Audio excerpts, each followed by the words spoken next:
കോഴിക്കോട് മുക്കം മണാശ്ശേരിയിലാണ് ഈ 8 കിലോ കഞ്ചാവ് പിടിച്ചെടുത്തിരിക്കുന്നത്. അതിഥി തൊഴിലാളി ഷാജഹാൻ അലിയെയാണ് എക്സൈസ് സംഘം കസ്റ്റഡിയിലെടുത്തിരിക്കുന്നത്. റഫീഖ് തോട്ടുമുക്കമുണ്ട്. വിശദാംശങ്ങളുമായി റഫീഖ്, കഞ്ചാവാണ് ഇയാളുടെ കയ്യിൽ നിന്നും, ഈ അതിഥി തൊഴിലാളിയുടെ കയ്യിൽ നിന്നും പിടിച്ചെടുത്തിരിക്കുന്നത്. ഇതൊരു സാധാരണയായൊരു അളവല്ല. വിശദാംശങ്ങൾ. തീർച്ചയായും മാവണി, ഇത് ഇതര സംസ്ഥാന തൊഴിലാളികളിൽ നിന്നും ഈ ആഴ്ചയിൽ പിടിക്കുന്ന 3ാമത്തെ റെയ്ഡാണ്.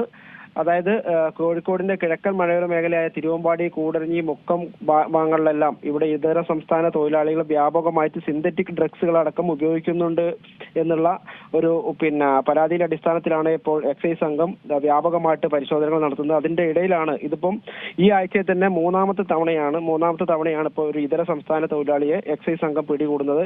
ഇന്നുണ്ടായത് മുക്കം മണാശ്ശേരിയിൽ ഒരു വെസ്റ്റ് ബംഗാൾ സ്വദേശിയായ ഷാജഹാൻ അലി എന്ന് പറഞ്ഞ ഒരു യുവാവിനെയാണ് ഇപ്പോൾ 8 കിലോയോളം കഞ്ചാവുമായിട്ട് ഇപ്പോൾ കുന്നമംഗലം എക്സൈസ് ഇൻസ്പെക്ടർ നിഷിൽ കുമാറിന്റെ നേതൃത്വത്തിലുള്ള സംഘം പിടികൂടിയിട്ടുള്ളത്.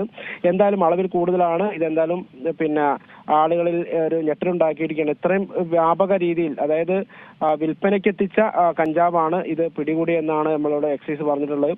എന്തായാലും ഈ ഭാഗങ്ങളിൽ ഈ ഇതര സംസ്ഥാന തൊഴിലാളികൾ ഇന്ന് കഴിഞ്ഞ ദിവസം സ്ത്രീകളടക്കം ബ്രൗൺ ഷുഗർ അടക്കമുള്ള ഈ ഉപയോഗിക്കുന്നതടക്കമുള്ള ദൃശ്യങ്ങളടക്കം പുറത്തു വന്നിരുന്നു. ഇതിന്റെ അടിസ്ഥാനത്തിൽ പല ഭാഗങ്ങളിലും ഇപ്പോൾ പരിശോധന നടത്തുന്നുണ്ട്. അതിന്റെ ഭാഗമായിട്ടാണ് ഇപ്പോൾ മണാശ്ശേരിയിലെ ഈ ഇതര സംസ്ഥാന തൊഴിലാളികളിൽ നിന്നും 8 കിലോയോളം കഞ്ചാവ് പിടികൂടിയിട്ടുള്ളത്.